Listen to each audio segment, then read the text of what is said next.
ये है दिल्ली दर्पण।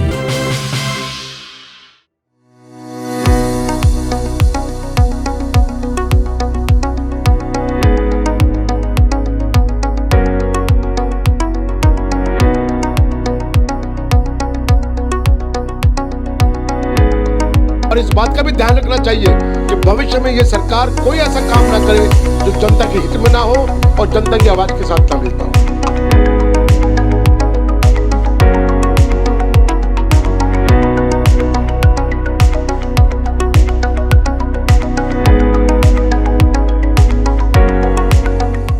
आप सबको बहुत बहुत बधाई गुरुपुरब की, बधाई इस बात की कि लगभग 2 साल से चल रहा किसान आंदोलन अब समाप्ति की ओर है।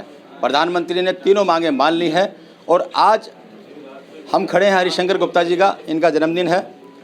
स्वर्गीय इंदिरा गांधी जी, भारत की पूर्व प्रधानमंत्री, उनका भी आज जन्मदिन है। वहाँ भी श्रद्धांजलि देकर के आए हैं।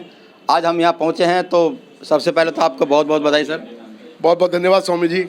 आज गुरुपुरब के ऊपर और किसानों को ये तोहफा, क्या कहेंगे इसे, किसानों की जीत कहेंगे या मैं सरकार? तो भगवान राम के चरणों में अपना धन्यवाद रखता हूँ कि उन्होंने जो उनका नाम लेकर राजनीति कर रहे हैं उनको सद्बुद्धि दी है।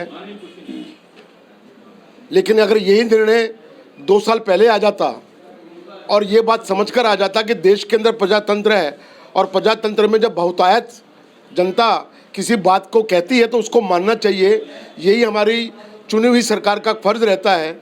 लेकिन 700 लोगों के बलिदान के बाद अगर आज मोदी जी ने, मोदी की सरकार ने इन तीनों काले कानूनों को, कृषि कानूनों को वापस किया है, तो उसके पीछे आज इस समय ये संदेश मिल रहा है लोगों को कि 5 राज्यों के चुनाव जो सिर पर खड़े हुए हैं, जिनकी छाई उनके सिर पर है और जिनको हार नजर आ रही है, उसको समझकर किया है।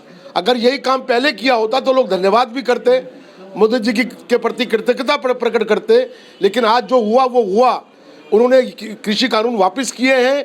ये जनता की ताकत है, इस बात का उनको एहसास होना चाहिए और इस बात का भी ध्यान रखना चाहिए कि भविष्य में ये सरकार कोई ऐसा काम ना करे जो जनता के हित में ना हो और जनता की आवाज़ के साथ ना मिलती। मीडिया में वो कह रहे हैं कि हम किसानों को समझा नहीं पाए, तो क्या इशारा करता है? मतलब मान रहे हैं वो लोग अगर समझा नहीं पाए, या तो कानून ठीक थे या फिर वो समझा नहीं पाए, तो दोनों सूरतों में तो हार है ना।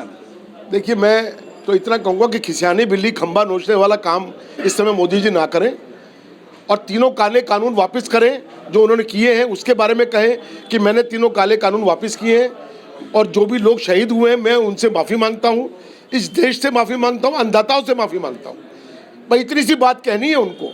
अगर उसका फलसफा करेंगे, उसकी सफाई देने की कोशिश करेंगे, तो शायद मोदी जी ने जो किया है उसका कोई फ़ायदा उनको मिलने वाला नहीं है। समझा नहीं पाए, समझ नहीं पाए। मोदी जी 2 साल में एक बार किसी भी किसान प्रतिनिधि मंडल से नहीं मिले। अगर वो मिले भी हैं, उन लोगों से मिले हैं, 5-7 लोगों से जो उनके समर्थक थे। किसी भी शहीद के घर नहीं गए, किसी भी आंदोलन में शामिल नहीं हुए। प्रजातंत्र है, अपने आप को लोक सेवक कहते हैं, जनसेवक कहते हैं, चौकीदार कहते हैं, सिपाही कहते हैं, तो लोगों के बीच में जाके बैठना चाहिए था। अगर वो लोगों के बीच में चले जाते, बैठ जाते, उनकी बात सुन लेते, उनके दर्द को समझ लेते, तो शायद ये इतना विलंब जो 2 साल का हुआ है, जिसमें 700 किसान बलिदान हो गए, खून खराबा हुआ, खूनी संघर्ष हुआ, दंगे हुए, हड़ताल हुई और पूरा देश के अंदर त्राही हुई, वो सारा मंजर इस देश की जनता को देखने को नहीं मिलता। दिल्ली ने भी बहुत झेला है, पूरे बॉर्डर बंद हैं। अगर किसी को बाहर जाना हो, हरियाणा जाना हो, उधर यूपी जाना हो, तो बहुत लाखों लोगों के रोजगार प्रभावित हुए हैं। तो क्या लगता है आपको, दिल्ली कितना पीछे गई, कितना झेला है दिल्ली ने? देखिए, मैं एक बात तो पहले ये कहूँगा कि जो कुछ भी हुआ, जो बर्बादी हुई, दिल्ली के लोगों को परेशानी हुई, दिल्ली से बाहर के लोगों को परेशानी हुई, जनता निराश हुई, हताश हुई, उसकी पूरी जिम्मेदारी मोदी सरकार पर है। और साथ में ये भी कहूँगा कि केजरीवाल सरकार ने भी हिमाकत की कि जब कृषि कानून संसद में पास हुए तो केजरीवाल सरकार ने विधानसभा का स्पेशल सत्र बुलाकर प्रस्ताव पारित किया, उन कानूनों का समर्थन किया। उनको भी दिल्ली की जनता से, देश की जनता से माफ़ी मांगनी चाहिए। लोगों को परेशानी हुई, लोगों को बहुत ज़्यादा परेशानी हुई, दुख उठाना पड़ा। इसके लिए हम सब समझते हैं, किसान भी समझते हैं। किसानों ने भरकस प्रदर्शन किया कि जनता को कष्ट ना हो उनके आंदोलन से, लेकिन आंदोलन देशव्यापी था, जन जन इसमें शामिल था। ये कृषि प्रधान देश है, हमारे देश का 70% लोग कृषि से रोजी रोटी कमाते हैं, कृषि पर निर्भर करते हैं। उनकी आवाज़ को देखते हुए ये बहुत पहले काम हो जाना चाहिए था। आज उन्होंने किया है, सीधा सीधा मतलब उसका ये निकाला जा रहा है कि जो पीछे उनकी हार हुई, आने वाले 5 राज्य चुनाव के अंदर जो हार का जो सपना उनको नज़र आ रहे हैं रात को सोते हुए भी, उसके कारण से आज ये काले कानून वापस हुए हैं, ये कहा जा रहा है।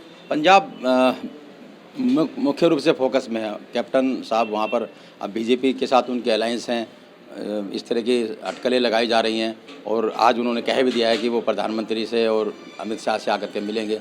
तो लगता है कि कोई क्योंकि पंजाब के लोग ही यहाँ पर धरने पे बैठे थे, इस एंगल से कुछ जोड़ कर देखा जा रहा है।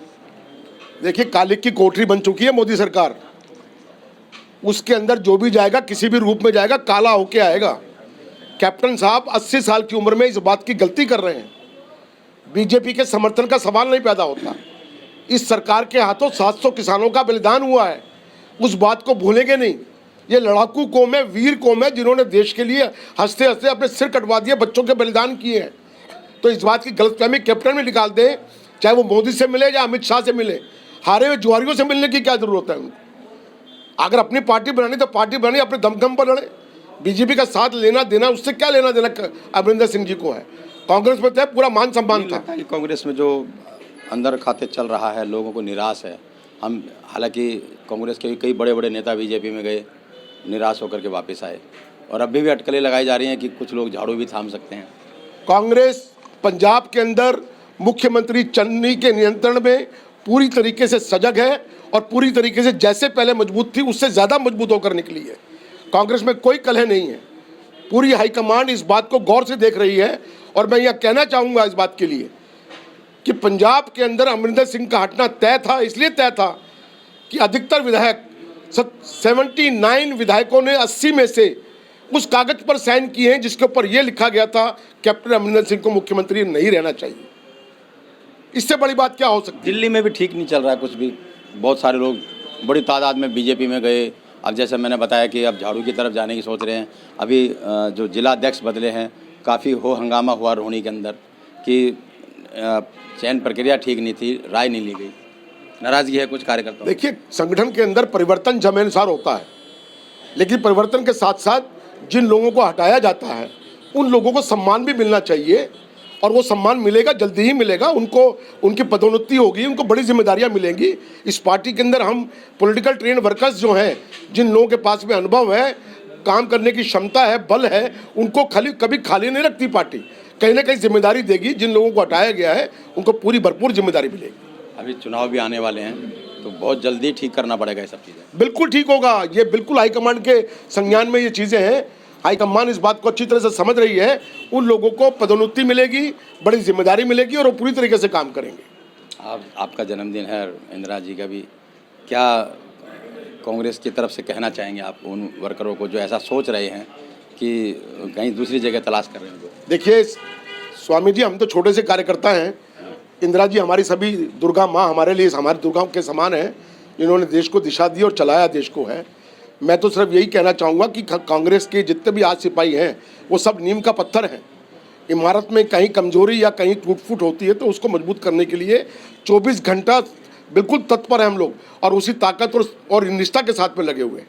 बिल्कुल नीम के पत्थर हैं। एक पत्थर हमारे साथ और खड़े हैं जिन्हें अभी जिला अध्यक्ष इनकी जगह कोई और आया है। अभी इस पत्थर को शायद कहीं अच्छी जगह पर रखने की तैयारी है, तो बिल्कुल क्या कहेंगे?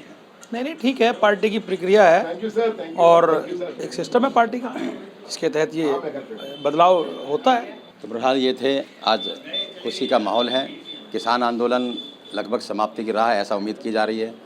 गुरुपर्व के मौके पर ये सब कांग्रेस उम्मीद कर रही है कि नए जोश के साथ, उत्साह के साथ खड़ी होगी और आने वाले नगर निगम चुनाव में बीजेपी को जो देहात का जो इलाका है उसमें कहीं ना कहीं बीजेपी को मुँह की खानी पड़ेगी, ऐसा दावा किया जा रहा है। तो और कहाँ क्या चल रहा है, हमारे रिपोर्टर साहब के साथ लगातार बने रहिए। तो बने रहिए हमारे साथ में राजेंद्र स्वामी, दिल्ली दर्पण टीवी। लेटेस्ट खबरों के लिए सब्सक्राइब करें हमारा YouTube चैनल या फिर लॉग ऑन करें www.delhidarpantv.com। खबरों की कवरेज और विज्ञापनों के लिए संपर्क करें इस नंबर पर।